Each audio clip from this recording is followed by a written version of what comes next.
आज पुराने कपड़ों के बक्से को ठीक कर रही थी तो नैप्थलिन में रसा बसा मुझे एक बहुत पुराना पत्र मिला।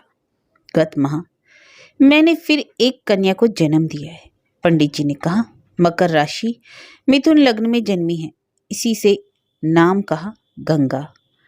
गिरिजा खष्टी, मुझे इन तीनों में से एक भी नाम नहीं जचा। तू तो कहानी लिखती है, कोई अच्छा सा नाम लिख भेजना। बेचारी हीरा, इस बार उसका दाव व्यर्थ ही गया था, किंतु ऐसे दनादन बेटियां पैदा करना क्या उसके लिए अच्छा था? मैं ही तो उसे अपने साथ डॉक्टर खजान चंद्र को दिखाने लेके गई थी। शय का तक्षक तब उसकी नन्ही सी छाती पर बैठा ही था, और जब मेरी ही उपस्थिति में डॉक्टर खजान ने उसे स्पष्ट शब्दों में कह दिया था कि उसे भविष्य में कठिन संयम में रहना होगा एवं पति का साहचर्य कभी भी उसके लिए घातक सिद्ध हो सकता है, वह तो लाल पड़ ही गई थी। मेरे भी कुंवारे कान लज्जा से लाल पड़ गए। तब वह 2 ही पुत्रियों की जननी बनी थी।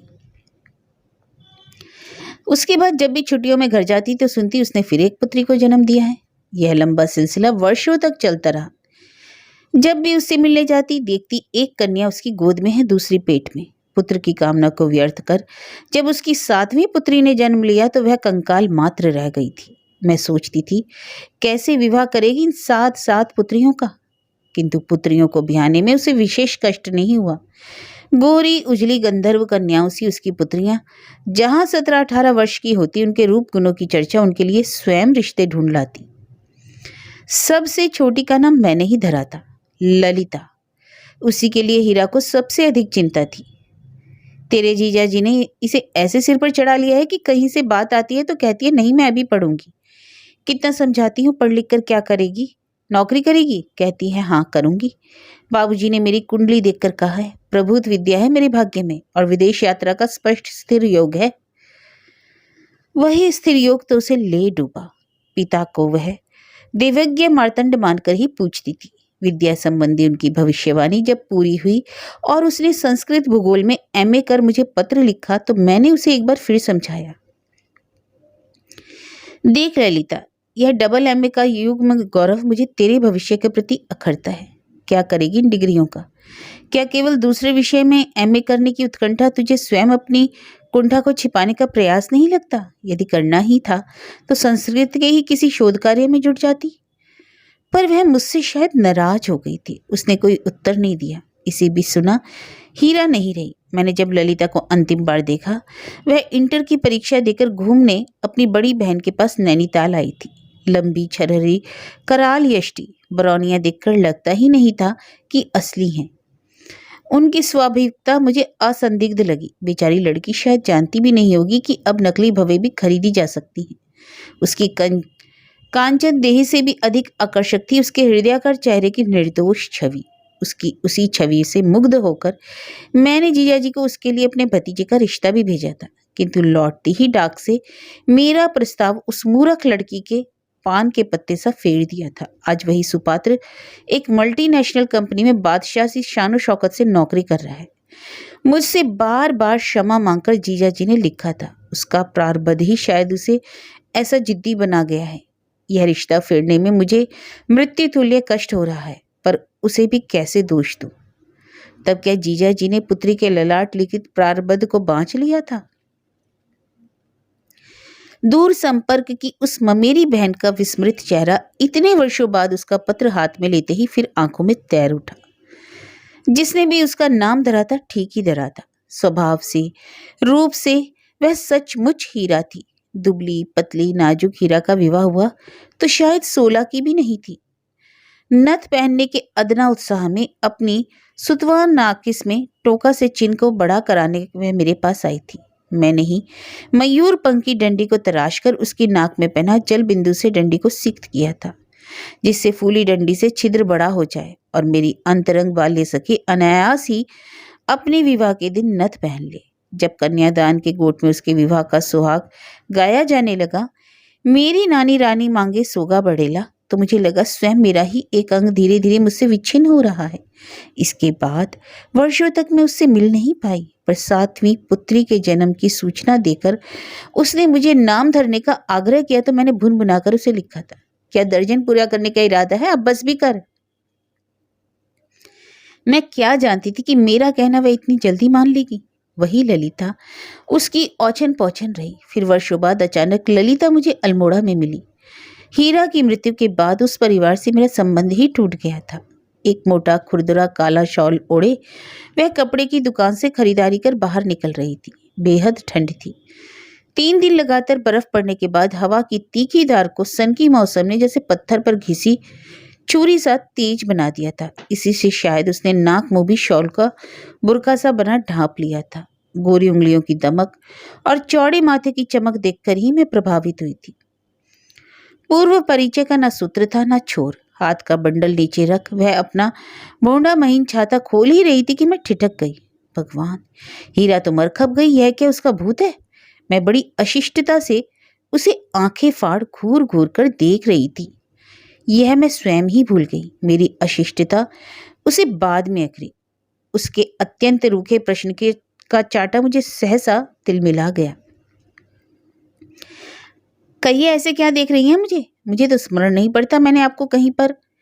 और एक झबरी ऑयल वाले लद्दू घोड़े की लगाम थामे एक भुटिया कुली उसकी पड़ताल कर रहा था। मैं फिर ठिठक कर उसका अश्वारोहण पूर्ववतः देखने लगी। उसने अपने हाथ के बंडल साइज को थमाए, शॉल को फिर सौराष्ट्रीय ग्रामीणों की भांति सिर का नाक पर लपेटा और अनुभवी अभ्यस्तता से धड़ाक से घोड़े पर सवार हो गई। साड़ी घुटनों तक उठ जाने की जैसे उसे कोई चिंता ही नहीं हुई। दक्ष हाथों लगाम थाम वह एड़ लगाने को ही थी कि मैंने लपक कर उसे एक बार फिर रोक लिया। सुनो, मैंने कहा, तुमसे कुछ पूछना है। इस बार फनफनाई नागिन सी बिफर उठी। क्यों परेशान कर रही हैं? क्यों पीछा कर रही है मेरा? कहा ना मैंने, दफ्तर में आइए। मैंने हंसकर पूछा। क्या तुम हीरा की लड़की हो? एकाएक उसका कठोर चेहरा माँ का नाम सुनते ही बदल गया। तुम हीरा की लड़की ललिता हो क्या? आप अम्मा को जानती थी? आपने मुझे कैसे पहचान लिया? वह चट से घोड़े से उतरकर मेरे सम्मुख खड़ी हो गई। अरे, क्या भूल गई? जब इंटर की परीक्षा देकर तुम मुझे अपनी बहन के साथ फ्लैट पर मिली थी। हाय हाय, मैं कितनी मूर्ख हूँ। पर आप भी तो कितना बदल गई हैं असल में जब आपको देखा था। कहकर वह स्वयं ही खिसियाकर चुप हो गई। मुझसे ही कह रही है ललिता। जब किसी ललाट से बिंदी, कंठ से मंगलसूत्र और कलाइयों से चूड़ियों का अस्तित्व विलीन हो जाता है तो फिर वह चेहरा भी सहज में पकड़ नहीं आता। क्यों, अब यह बताओ, तुम क्या कर रही हो? जीजाजी कैसे हैं?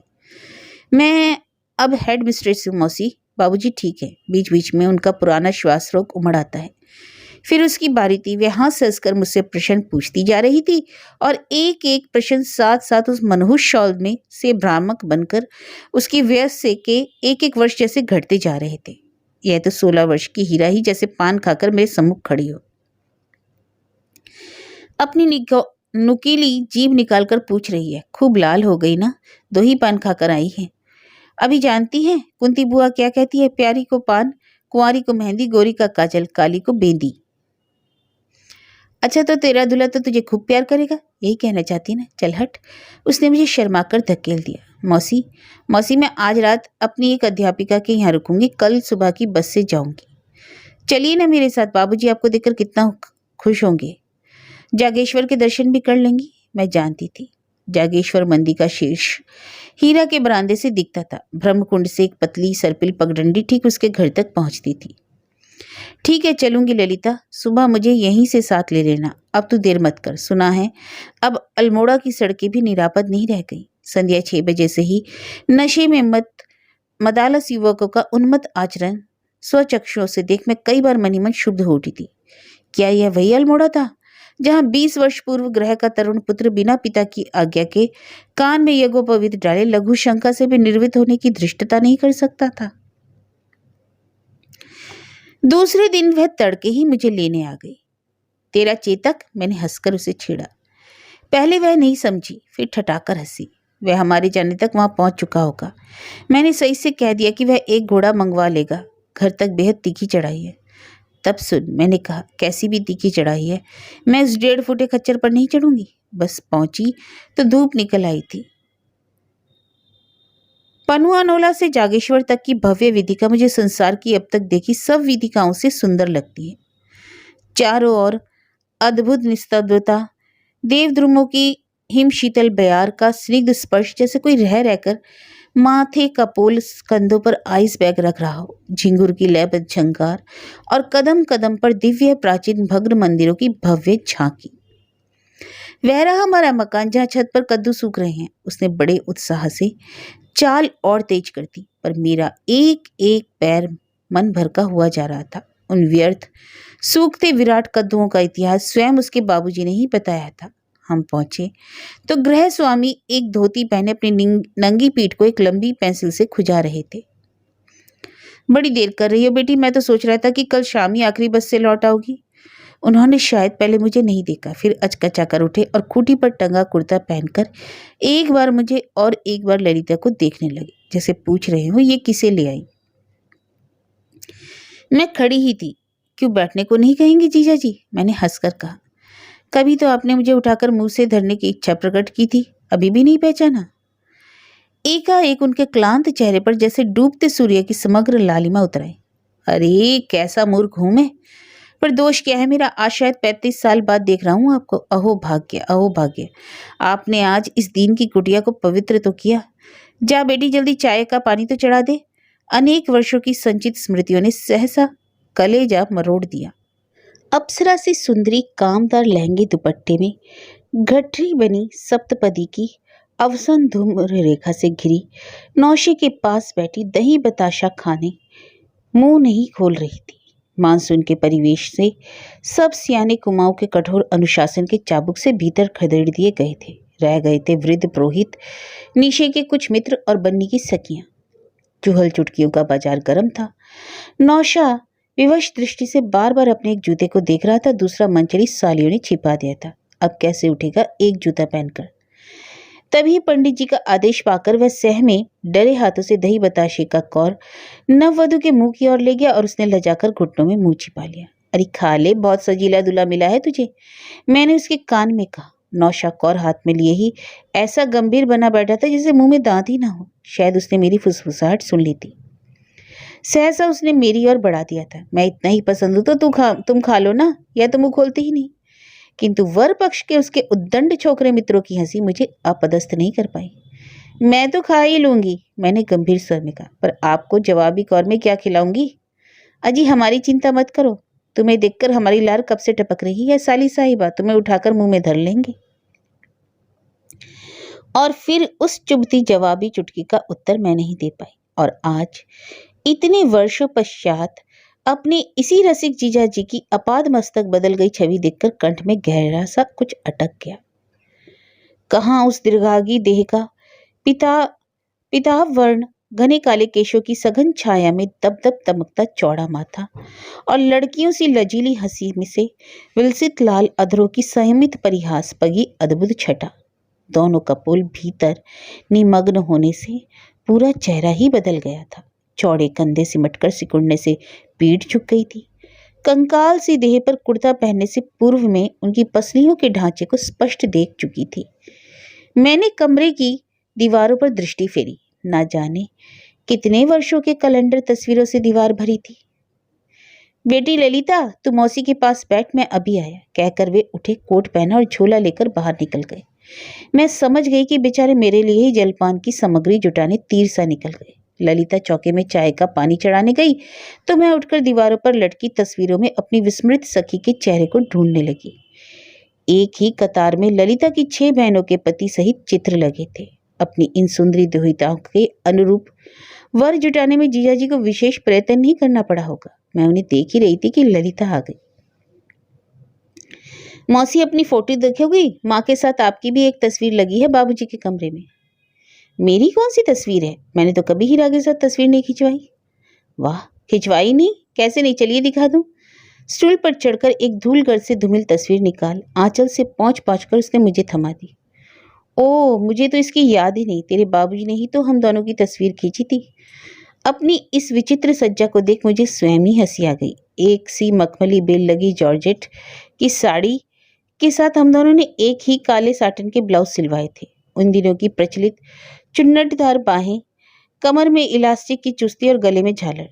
दाड़िम के पेड़ के नीचे एक दूसरे के कंधे पर हाथ धरे हम दोनों खड़ी थी। दाड़िम के फूलों से लदी डालियां जीजाजी ने खूब झकझोर दी और झरझर कर डमरू से लाल लाल पुष्प हमारे कंधे, कान और स्वयं लुभावने लोलक बन लटक गए थे। अरे वाह, अब तुम दोनों वन देवियां सी लगोगी इस तस्वीर में। अब मुस्कुराओ तो जरा। 1 2 3। और प्रथम यौवन की वह चिंताहीन उन्मुक्त निर्दोष हंसी अविकल आज भी उस धुंधली पीली पड़ गई तस्वीर में ज्यों की त्यों धरी थी।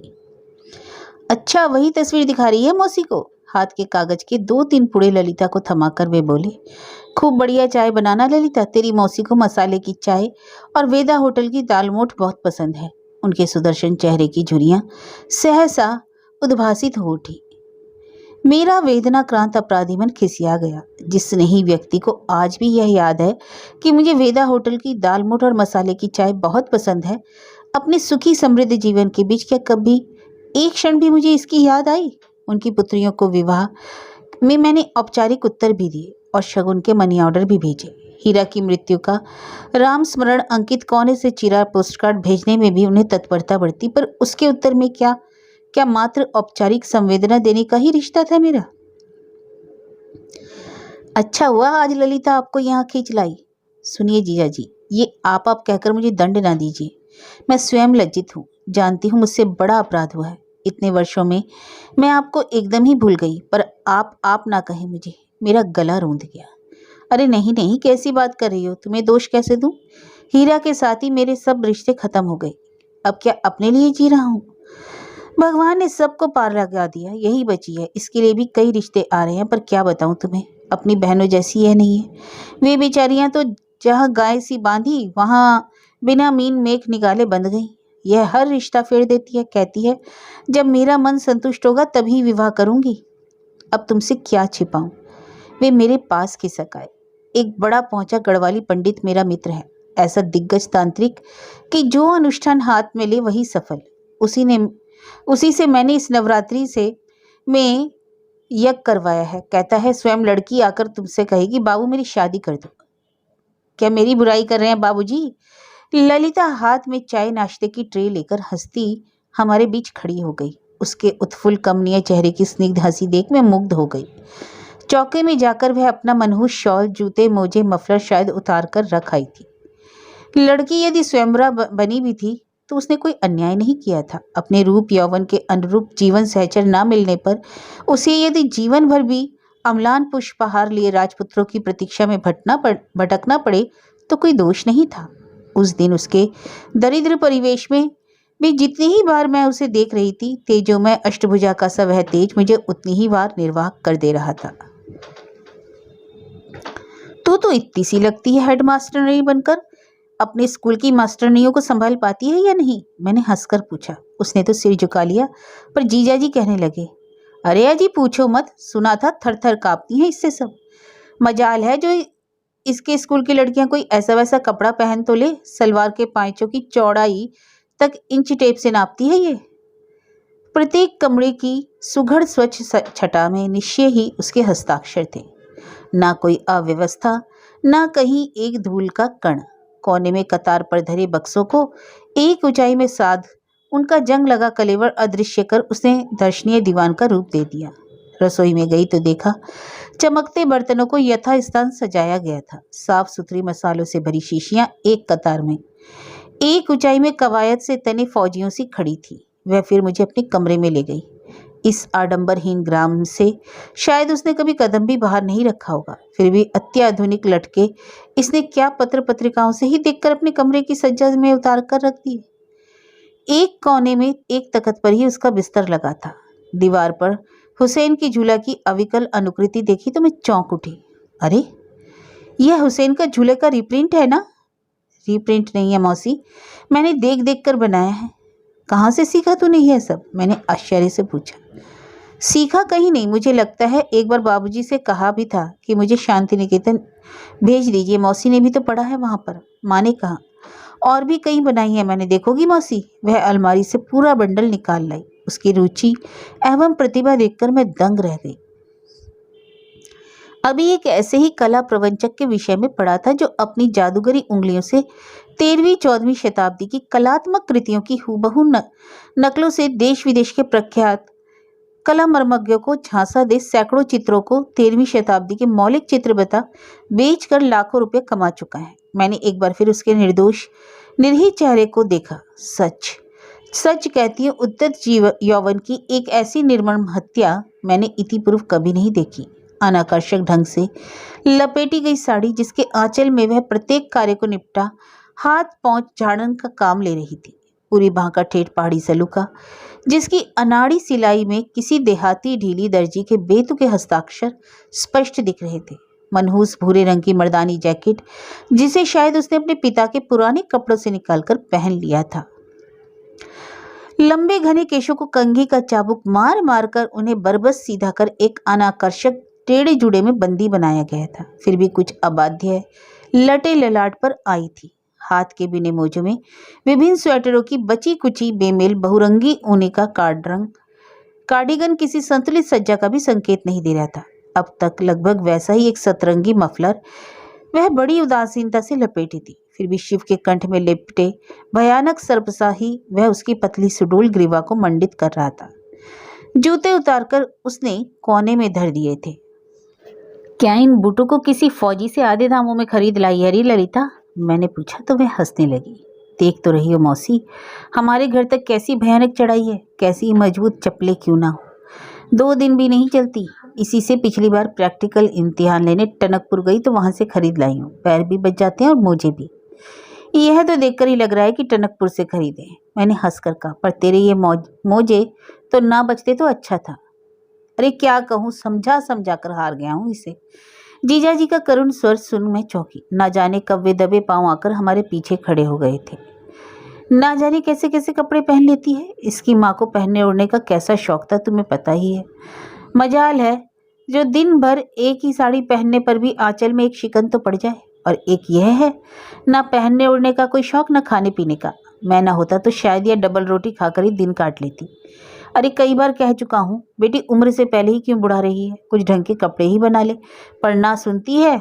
हे भगवान, हर साल इसकी बहनें आती है तो कह जाती हैं, बाबूजी 5-7 कद्दू सूखने जरूर डाल देना छत पर। क्या पता इसी साल ललिता की शादी कहीं पक्की हो जाए।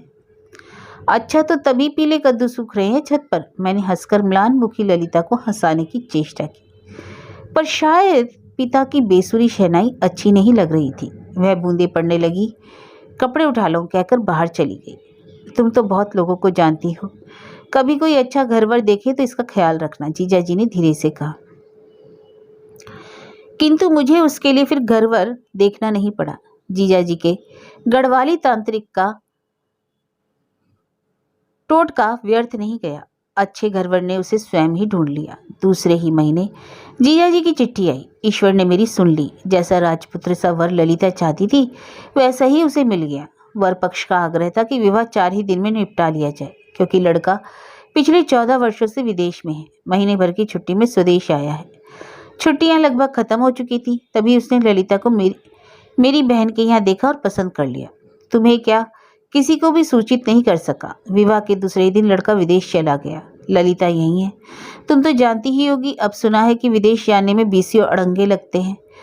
जब इसे वीजा मिलेगा तभी जाएगी। सोचा तुमसे क्षमा मांग लो, तुम्हें निमंत्रण भी नहीं भेज सका, पर ललिता बहुत प्रसन्न है। यही सुनकर शायद तुम मेरा अपराध क्षमा कर दो।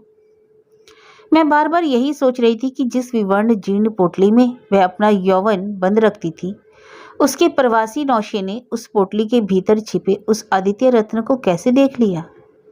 20 कदम के फासले से भी जिसे मेरी अनुभवी दृष्टि ने पौड़ा ही समझा था, उसे उसने पहली बार देखा कैसे होगा। हो सकता है किसी आरक्षित क्षण में उसने अपने शॉल, गुलबंद, जूते मोजों का जिरहा बख्तर उतारा होगा और वही क्षण उसके सौभाग्य के अवरुद्ध कपाट को खोल गया होगा। इसके बाद महीनों तक मुझे उसका कोई समाचार नहीं मिला। फिर एक दिन अचानक दिल्ली के कॉटेज एम्पोरियम में अनेक भारी बादामी लिफाफों से लदी फदी वह मुझे दिख गई। अरे मौसी आप, उसने कहा तो मैं उसकी अपाद मस्तक परिवर्तित भुवन मोहिनी छवि को देखती ही रह गई। पारदर्शी अग्निवर्णी लाल कोट की साड़ी में ज्वलंत शिखासी दमकती वह मेरे सम्मुख खड़ी थी। अरे ऐसे क्या देख रही हो मौसी, बहुत बदल गई हो क्या? मैं कैसे कहती कि जिस यौवन की असमही अस्तगामी सूर्य की सी मलानाभा उस दिन पहली बार अल्मोड़ा के बाजार में देखी थी, उसकी द्विप्रहरी प्रखर किरणें आज मेरी आंखें चौंधिया रही थी। आइए मौसी, चलिए वहां बैठकर एक प्याला चाय पिए। मुझे एक प्रकार से हाथ पकड़कर वह संलग्न रेस्तरां में खींच ले गई। उसके शरीर से आती मदिर मादक सुगंध, कलाई की स्वर्ण मंडित घड़ी, आंखों की सज्जा, मोहक अधरों की प्रगाढ़ लालिमा, चौकोर बटुआ, मेज पर धरे डार्क ग्लासेस और पेंसिल सा कृष्णकाय छाता, सभी तो विदेश यात्रा की स्पष्ट छाप थी। लग रहा था लड़की अभी अभी विदेशी ससुराल से लौटी है। हठात मुझे 1 वर्ष पूर्व की उसकी एकदम विपरीत अनाकर्षक सज्जा का स्मरण हुआ, जब चक्की के पाट से मर्दाने जूतों से ठक ठक झपताल का सा ठेका बजाती, हाथ में पैबंद लगा मर्दाना छाता थामे वह ऐसे ही पैकेटों से लदी फदी मेरे सम्मुख तनकर पूछने लगी थी, ऐसे क्यों देख रही हो? मुझे तो स्मरण ही नहीं पड़ता कि आपको पहले कहीं देखा है। आज जी में आ रहा था कि मैं उससे कहूँ, ऐसे क्यों देख रही हो? मुझे तो स्मरण ही नहीं पड़ता कि तुम्हें पहले कहीं देखा है। क्यों, हनीमून के लिए विदेश गई थी क्या? मैंने हंसकर पूछा। एकाएक उसका उत्फुल्ल चेहरा मलान हो गया। नहीं मौसी, अब नहीं जाऊंगी, उनकी चिट्ठी आई है। वहाँ अपने किसी मित्र से मेरे वहाँ आने का स्पॉन्सर कराएंगे, अभी कुछ समय लगेगा। आप तो जानती ही होंगी कि विदेश जाना अब उतना सहज नहीं रहा। एक बात बता ललिता, तू तो कहती थी विवाह करेगी ही नहीं, फिर? उसके आरक्त चेहरे ने सहसा उसकी विदेशी लिपि पुती को अपनी स्वाभाविक लालिमा से व्यर्थ कर दिया। उन्होंने मुझे बुआ जी के यहाँ देखा और वहीं पसंद कर लिया। यही नहीं, मुझसे एकांत में वही प्रस्ताव रख वही उत्तर भी मांग लिया। पहले तो मैं घबरा गई। मेरे लिए आज तक जितने रिश्ते आए थे सब बाबूजी के पास से आए थे।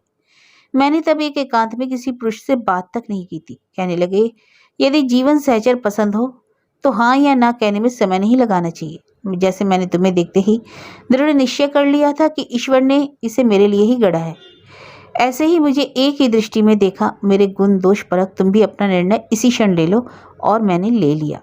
जीवन का ऐसा महत्वपूर्ण निर्णय, वह भी तुम जैसी आप खुद लड़की ने कैसे ले लिया? क्या तुमने यह निर्णय पात्र को देखकर लिया या उसकी समृद्धि को देखकर?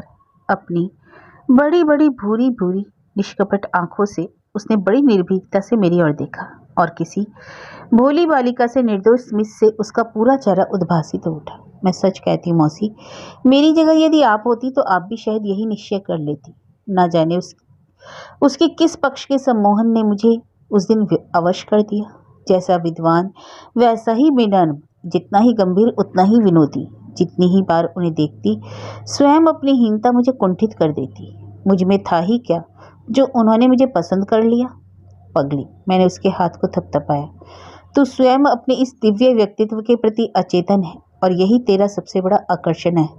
चल, जीजाजी तो खुश है ना? बेहद। बाबूजी से मैंने जब कहा कि मुझे कोई आपत्ति नहीं है, आप वाक्य दान कर दें, तो बौरा से गए। हमारी हालत तो तुमसे छिपी नहीं है। बाबूजी ने पहले ही स्पष्ट कर दिया था कि वे केवल कुश और कन्या ही देने की स्थिति में है। उनकी एक ही शर्त थी कि उनके बारातियों की खातिर में कोई कसर ना हो। उसका प्रबंध बाबूजी ने कर दिया था। हल्द्वानी में बुआ जी के यहाँ से ही सब कुछ हुआ। इन्हें गिने 10 बाराती और एक पुरोहित लेकर वे लोग आ गए। बाबूजी कह रहे थे 2 दिन पहले अपने दांत तुड़ाने में जितना समय लगा था उससे भी कम समय तेरे कन्यादान से मुक्त हो गया मैं। लगता है विदेश से तेरा दूल्हा खूब उपहार भेजता है, क्यों? मैंने पूछा। उसने लजाकर सिर झुका लिया। उनकी एक ममेरी बहन वहीं रहती है, 5 वर्षों बाद अभी अभी लौटी है, उन्हीं के हाथ बहुत कुछ भेजा था। हाँ, वह तो देख ही रही हूँ, मैंने हंसकर कहा। अब तो भगवान ने तुझे मेम साहब बना ही दिया, कब तक हेडमास्टर नहीं बनी रहेगी? छोड़ इस बेहुदी नौकरी को। मैंने भी यही सोचा था, पर बाबूजी कहते हैं जब तक जाने का कुछ निश्चित नहीं होता नौकरी मत छोड़ो। परसी थाली और लगी लगाई नौकरी में कभी ठोकर नहीं मारनी चाहिए। जब चाहो लंबी छुट्टी तो ले ही सकती हो। सब छुट्टियां तो पड़ी हैं, मैंने छुट्टी ली ही कब है?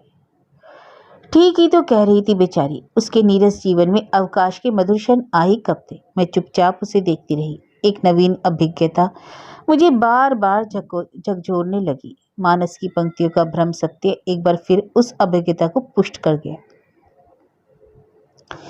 इसमें कोई संदेह नहीं कि पुरुष के बिना नारी अधूरी ही रहती है। उसके व्यक्तित्व का, उसके सौंदर्य का, उसके नारी सुलभ सौष्ठव का पूर्ण विकास पुरुष के स्पर्श से वैसी ही सहजता से प्रस्फुटित हो उठता है जैसे वर्षा की फुहार से अधकिला पुष्प। ललिता के क्षण क्षण आरक्त हो रहे कपोल गदराई देह दृष्टि, सचित विस्फुरित मृगी सी दृष्टि, बार बार आंचल से ढका जा रहा उभर देख जी में आया उसके एक प्रश्न पूछ अपने सुगत संदेह की पुष्टि कर लूं। अरे क्यों री ललिता, कुछ गड़बड़ है क्या? बार बार झोले से धरा नींबू क्यों चाट रही है?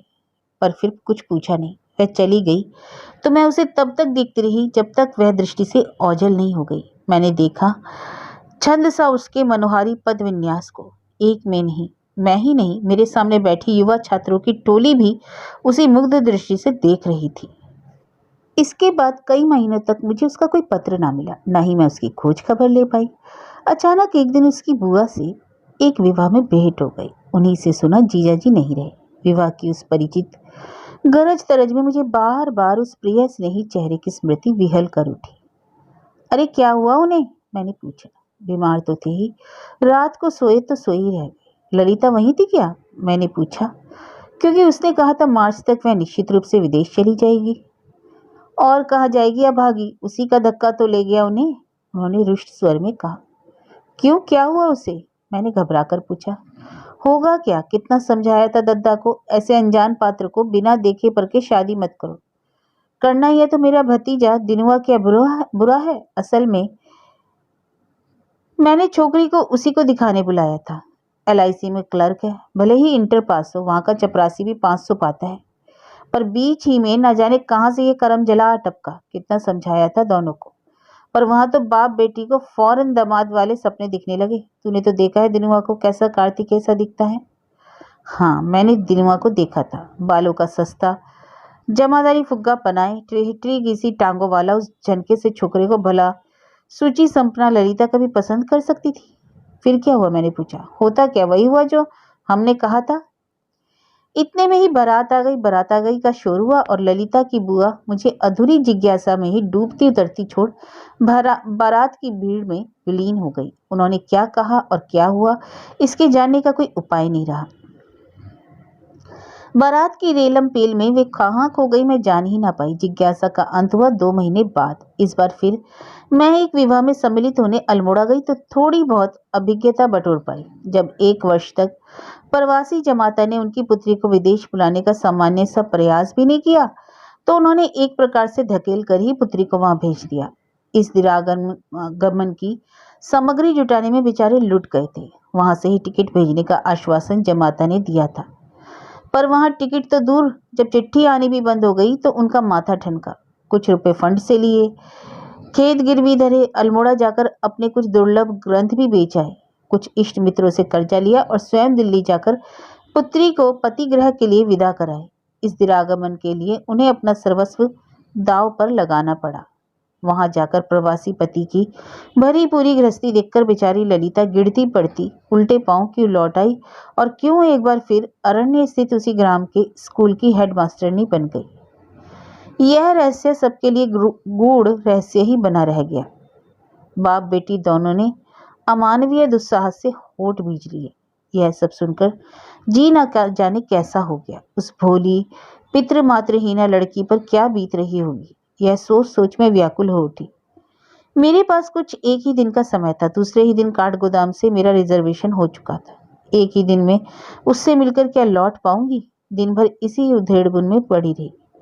उसी रात को यदि मैं हीरा को सपने में ना देखती तो शायद ललिता से मिलने ना जा पाती। आंखें लगी ही थी कि उदास हीरा पायताने आकर बैठ गई। ना कुछ बोली, ना हंसी, ना हिली, ना डुली। वही जयपुरी साड़ी पहनी थी जो कभी मैंने उसे अलीगढ़ की नुमाइश से खरीद कर दी थी। दोनों कपोलों पर शहरों की लालिमा उसके रोज गिन पांडवर्णी चेहरे पर वैसी ही अस्वाभाविक लग रही थी जैसी हमेशा लगा करती थी। कंकाल सी सूखी देह पर लाल पहाड़ी आड़ से दमकते रक्तिम कपोल। सुबह उठती हूँ तो लगता है सारे शरीर का खून पसीना बनकर बह गया है, जैसे कोई घुली साड़ी सा निचोड़ देता है मुझे। वह कहती और मैं हंसकर कहती, चल हट, गाल तो तेरे लाल लाल सेब से धरे हैं। किंतु आज मैं भी उस राजरोग की घातक क्षमता को झेल उसी पसीने से कभी कभी निर्जीव हो उठती हूँ तो पीले विवश चेहरे की स्मृति पश्चाताप से चित्त विगलित कर देती है। सपने में भी उसकी करुणा विवश दृष्टि मुझे शुद्ध कर उठी। हठात लपक कर उसने मेरे दोनों हाथ पकड़ लिए। उन छलछलाई आंखों के मूक अनुरोध को मैं टाल नहीं सकी। दूसरे ही दिन मैं बाजार गई, मिठाई का डब्बा लिया, बैग में उसके लिए एक साड़ी पहले ही लाकर रख ली थी। कुछ दिन पूर्व किसी स्नेही पाठक ने मुझे एक पार्कर पेंसिल पेन का सेट कुवैत से भेजा था, वह भी उसके लिए रख लिया और बस में बैठ गई। मैं जानती थी कि वह मुझे घर पर ही मिलेगी। इतवार को वह पूरी छुट्टी मनाती थी। उस दिन वह अपनी नौकरानी को भी छुट्टी दे देती थी और एकदम अकेली रहती है, यह मुझे पता था। उसी एकांत में मुझे कामना थी। बस अड्डे तक उसके घर तक की तीखी चढ़ाई पार करने में मैं हाफ गई थी। पहाड़ की ध्रुव चढ़ाई अकेले ही पार करना जीवन की ध्रुव यात्रा की एकाकी पार करने की ही बात है, कुछ कम ध्रुव नहीं होता। आज उसकी ढालू पथरीली छत पर पीले भीम का एक कद्दू नहीं सूख रहे थे, बल्कि वह स्वयं सूख रही थी। अपनी सुचिकनकारी घनघटा सी खुली केश राशि को वह छत पर बैठकर सुखा रही थी। एक और परीक्षा की बादामी कापियों का स्तूप था, जिनमें से एक खुली कॉपी वह स्वयं जांच रही थी।